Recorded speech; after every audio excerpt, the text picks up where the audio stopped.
It's 2025, and if you thought that the NES was done surprising us, think again. 2024 wasn't just a great year for new NES games, it was an insane one. Developers have pushed the console to its absolute limits, cranking out titles that make you question if we're still talking about an 8-bit machine. We've sifted through countless releases from the past year, platformers, puzzlers, RPGs, and more, and we picked the absolute best ones you should probably be playing in 2025. These aren't just fun, they're groundbreaking, proving that the NES Homebrew scene is alive, thriving, and not slowing down anytime soon. And here's the kicker, we saved the best game for last. So dust off your NES, grab your controller, and let's dive into the top new NES games of 2024. The games that'll keep your 8-bit console alive and kicking in 2025.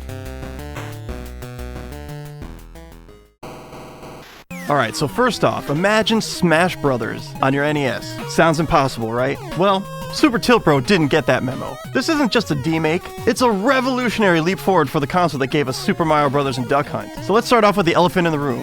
Wi-Fi. Yeah, you heard that right. This cartridge has built-in Wi-Fi, letting you play online matches on a console that came out before the internet was really even a thing. And if that doesn't blow your mind, Super TiltBro also features something the NES has never seen before.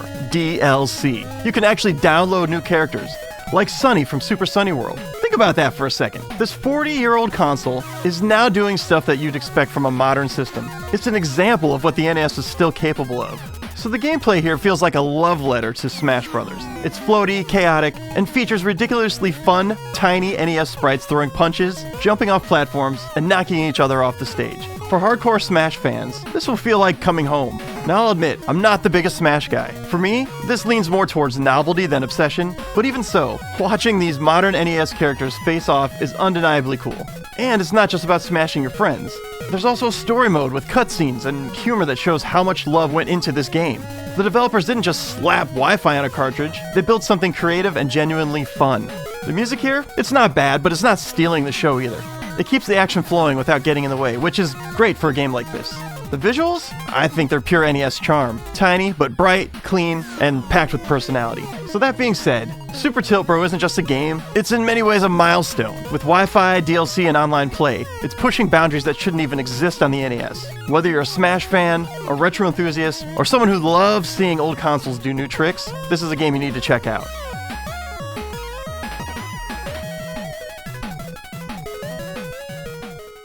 Have you ever asked yourself, what if Halloween puked its guts all over your NES? Well, that's Haunted Halloween 87, a game that will make your head spin faster than Linda Blair on a bad day. Retrotainment Games took what worked in the first two Haunted Halloween games, decided to crank it up, and then smash the knob clean off. This side-scrolling action platformer and beat-em-up hybrid nails the basics. You're smashing zombies, wall jumping, and scarfing down candy like your life depends on it. Because it does. Then it kicks things up a notch with broomstick flying sections.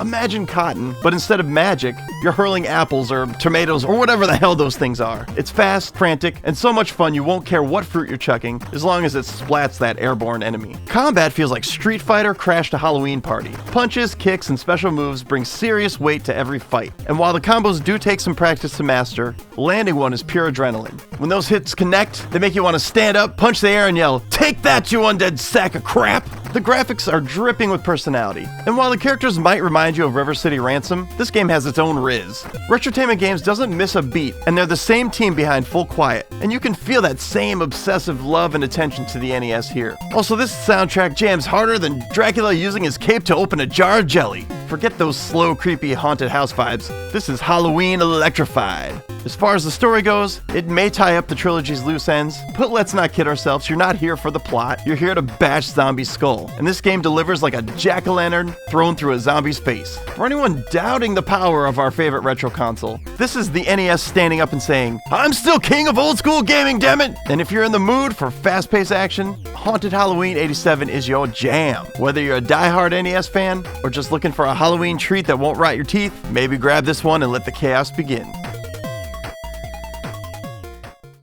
Here we have Courier. Now, Courier isn't just a game, It's like a neon-soaked death march through an 8-bit cyberpunk hellscape. This NES Homebrew doesn't hold your hand, it throws you into the fire and laughs at you while you scramble to survive. The gameplay is like this. You're sprinting through a city that hates your guts, dodging bullets, grinding for cash, and praying your next upgrade will keep you alive a little longer. The combat is relentless. It's shoot or be shot. Either way, one of you is getting turned into pixel dust. Then there's the puzzle hacking. These puzzles will test your reflexes harder than a Battletoads speed bike. Only now it's neon and it wants your soul. I enjoy the visuals here. The jaw-dropping, grimy alleys, neon lights, and you have a city that feels alive. The soundtrack cranks up the tension, which makes every gunfight feel like a boss battle. Sometimes figuring out where to go is like stumbling in the dark, but when you do get it right, the payoff is electric. So if you're a fan of cyberpunk or games that make you feel like you earn your victories, Courier is the dystopian nightmare you didn't know you needed. So this is what happens when you take the Guardian Legend, strip out the downtime, and inject it with near bullet hell. You get Changeable Guardian Astique, one of the most hyped NES releases of 2024. And this hits harder than a boss fight in Battletoads. You've got side-scrolling shoot-'em-up action that feels so smooth, it's like the controls are reading your mind. And the difficulty, depending on the difficulty level you choose, it's there, but it's the good kind. So when you screw up, and you will screw up, you know it's your fault, not the game's. By the time you clear the level, you'll feel like you deserve a medal or a towel to wipe the sweat off your hands. So let's talk about graphics. The pixel art is so good. It's borderline disrespectful to the NES. Smooth animations? Check. Massive screen-filling bosses? Double check. I mean, look at these things. They're practically daring you to take a screenshot and make it your phone wallpaper. If this game had come out in the NES's prime, people would be trading lunch money and rare Garbage Pail Kid cards for a copy. Now the soundtrack, it's solid. It fits the action and keeps you in the zone, but it's not exactly unforgettable. I've heard people say the music doesn't match the visuals, and yeah, that's fair, but let's get real. When you're dodging waves of bullets, you're not stopping to critique a baseline. Now, here's where a controversy kicks in. This is 6 levels and 20 minutes to beat once you master the game. That's for a $60 price tag. For some, that seems to be a deal breaker. But if you've spent any time with the NES, you know the drill, and it's all about replayability. Changeable Guardian Astique is like a roller coaster. It's short, intense, and you're immediately getting back in line for another go. So if you're into shooters, this one's got plenty of bang for your buck. Astique is the kind of game that will have hardcore fans grinning from ear to ear, while everyone else wonders why they're sweating bullets over a pixelated spaceship. With its razor-sharp gameplay, jaw-dropping visuals, and just the right level of challenge, it's a shining star in the NES Homebrew galaxy. So whether you're in it for the nostalgia, or you just want to feel like a shmup god, Astique delivers. Just don't blame me when you're still playing it at 2 a.m., swearing because you can't beat the level, or swearing you'll stop after just one more run.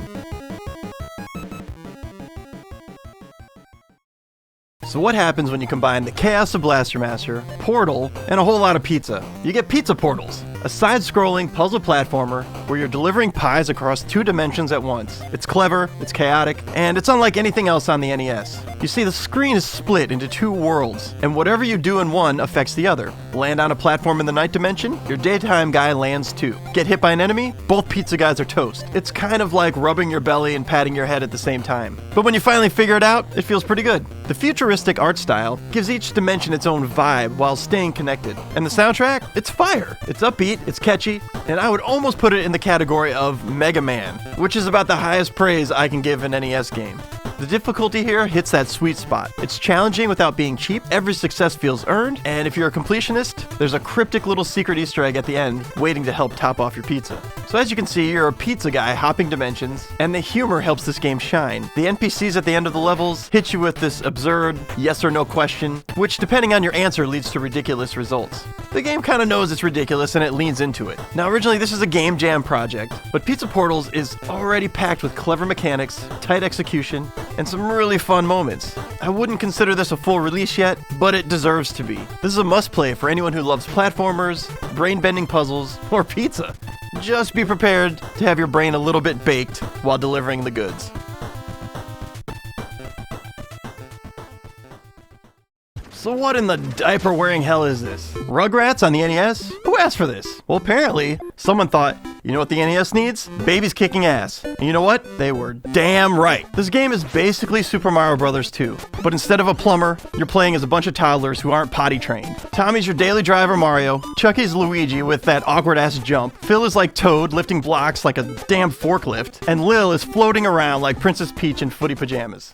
And if one of these babies dies, they're benched for the rest of the level, so yeah, if you lose Chucky, you're screwed if you need that extra jump. The combat here is violent for a game about babies. You're butt bouncing on enemies, knocking them out, and throwing them like sacks of potatoes. I wonder if these babies are juicing, because they're hurling enemies like linebackers. So we got the levels, kitchens, jungles, sandboxes. It's like the kids took over the world. And the boss fights? Holy crap, they're babies fighting bosses on the NES. What a time to be alive. You're also going to be collecting Reptar coins, which supposedly unlock something special, but you're going to have to play it for yourself to find out what that is. Visually, this game slaps. The sprites are big, colorful, and clearly a miracle for the NES. The music? Well, the Rugrats theme is spot on, and the rest of the soundtrack keeps the vibe light and fun. It's not metal, but you're playing as babies, not headbangers. So Rugrats is weird, charming, and somehow slightly challenging. It's polished, it's fun, and it's proof that even in 2024, the NES can still surprise the hell out of you.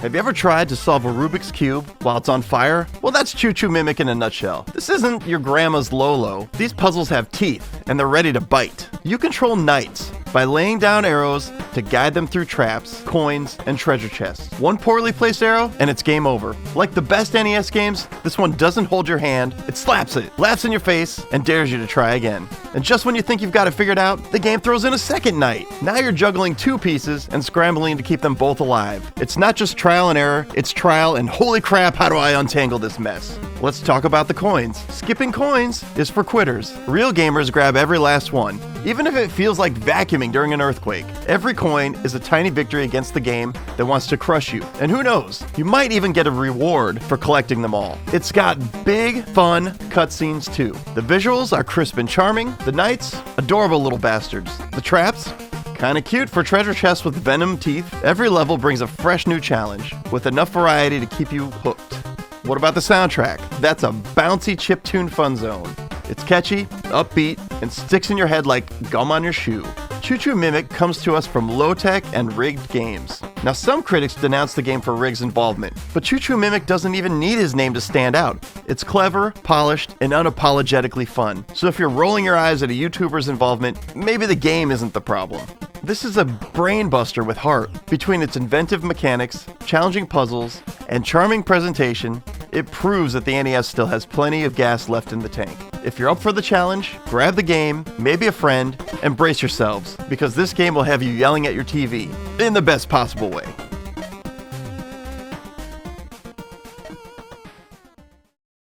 So what happens when you shove Geometry Dash into an NES cart and crank it all to 11? Well, you get Fammy Dash, a precision platformer that doesn't just test your skills, it punts them off a cliff and dares you to crawl back up. In Fammy Dash, your character dashes forward automatically, and all you can do is jump. Sounds pretty simple, right? That is until you're staring down a wall of spikes, platforms the size of a postage stamp, and hazards so nasty they might as well flip you the bird. The game doesn't just wreck your skills, it wrecks your feelings too. Fammy Dash isn't hard for the sake of it. Every level demands split-second timing and flawless execution. The whole time you'll be asking yourself, how did I miss that jump again? The visuals here are a love letter to Geometry Dash, but reimagined for the NES. Sharp colors, distinct level designs, and pixel-perfect aesthetics that just pop. And the music is sweet chiptune perfection. In fact, the soundtrack syncs so well with the action, it feels like it turns every jump into a high-stakes rhythm game. So with Fammy Dash, you're gonna die. A lot. But every death is a lesson, and when you finally stick the landing, dodge the hazards, and cross that finish line, it's like climbing Mount Everest without a safety rope. And the payoff is pure platforming euphoria.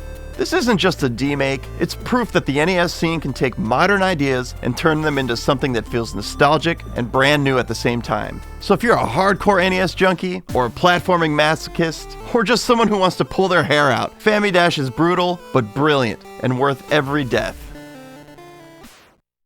5 Clans of Tashiba is an ambitious action-adventure for the NES that shows undeniable potential, even with a few rough edges. Now, all I have played is the demo, and this demo thrives on variety. One moment you're solving puzzles, the next you're fighting off waves of enemies, or you're sprinting for your life as fire chases you down like you owe it money. With 5 unique character playstyles promised in the full game, it has potential to deliver a fresh experience time and time again. The controls here feel a little loose, and the graphics get the job done, though I wouldn't call them groundbreaking. The story tied to a novel series feels a bit underexplained here, but even so, the ambition shines through. With Dale Coop involved and his strong track record, there's every reason to believe that this will turn out polished in the end. Five Clans of Tashiba is clearly a labor of love. With some refinement, it's going to be a standout NES title that retro fans won't want to miss, and its creativity and variety are exactly why it's earned a place on this list.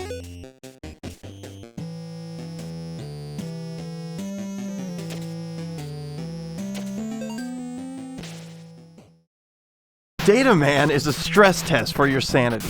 Bugs swarm like they're trying to break the NES, the nests spit out enemies non-stop, all the while the CPU is screaming for help. This game's idea of fun is watching you suffer. Armed with a laser that sounds like a dripping faucet, you blast through waves of bugs until the screen turns into chaos incarnate. Grenades help, but the real hero here is overload mode. Fill your energy, hit start, and suddenly you're committing bug genocides.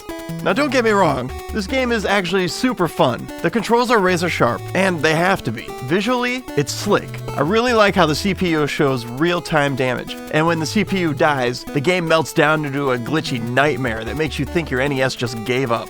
The music here is pretty much a chiptune panic attack to match the chaos. Data Man is relentless, unforgiving, and impossible to put down. If you like your games fast, brutal, and a little bit sadistic, this one's for you.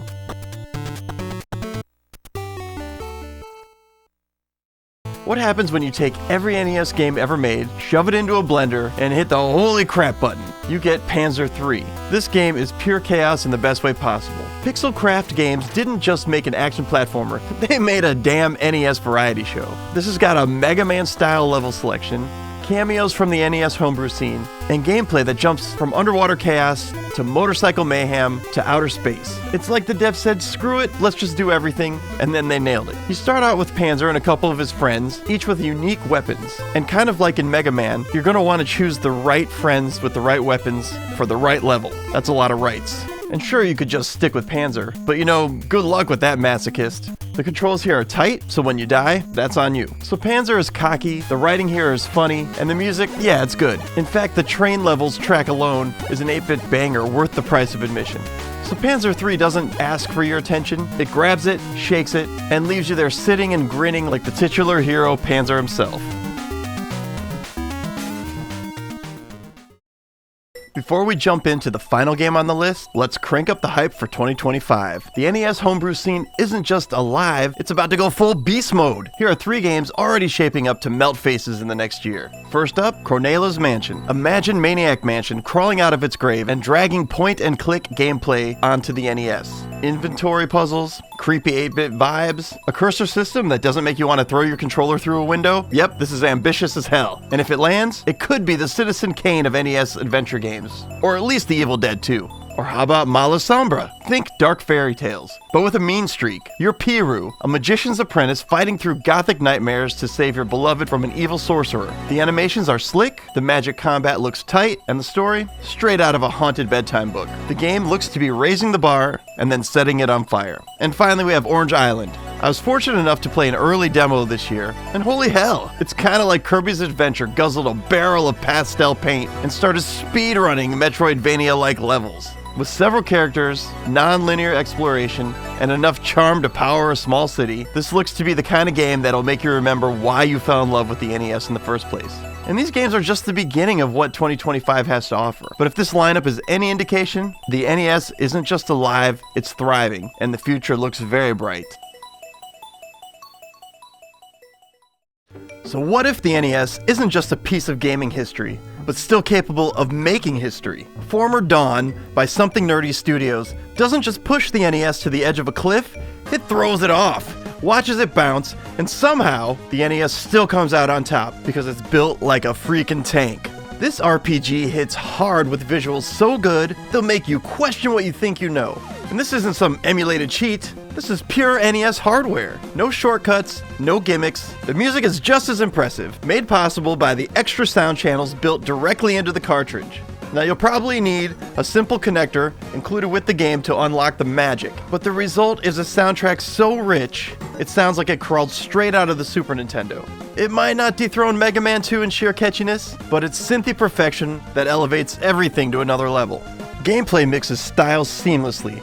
In the overworld, it's like Zelda on a caffeine binge with real-time sword slashing against monsters, while player 2 controls a hovering cursor, zapping enemies like a medieval sniper. Then, when it's time for a boss fight, the game shifts into turn-based strategy, where every move counts and precision is the key to victory. It's the kind of co-op experience that turns friends into tactical masterminds, or has them yelling, "Hey, why didn't you zap that guy?" But the ambition of the game doesn't stop there. The full game promises airships, space travel, and Mode 7 style quick travel. And on an NES, just saying that out loud feels like witchcraft, but I've seen it with my own eyes, and it looks great. This game isn't just some modern indie title dressed up in 8-bit cosplay. This is the real deal, running on original hardware, with coding so tight, it would probably make old school developers weep. Really, the game is a flex. And for NES fans, it's a rallying cry. For skeptics, it's a swift kick in the arse. And for retro gamers, it's proof that the NES isn't just alive, it's kicking, screaming, and still capable of delivering moments that feel like magic. So if you're someone who wants to see what was thought impossible become reality, Former Dawn isn't just a must-play, it's a statement. And that statement is, the NES is not done yet. In fact, it could just be getting started.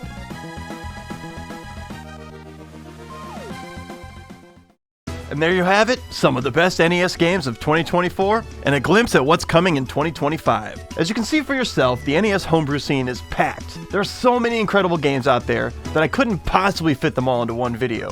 So if there's a gem I overlooked or one you think that deserves the spotlight, please let me know in the comments. Who knows, it might make it into a future video. Thank you for watching, and remember to like, subscribe, and share this with anyone who loves the Nintendo Entertainment System or retro gaming. Until next time, see you soon.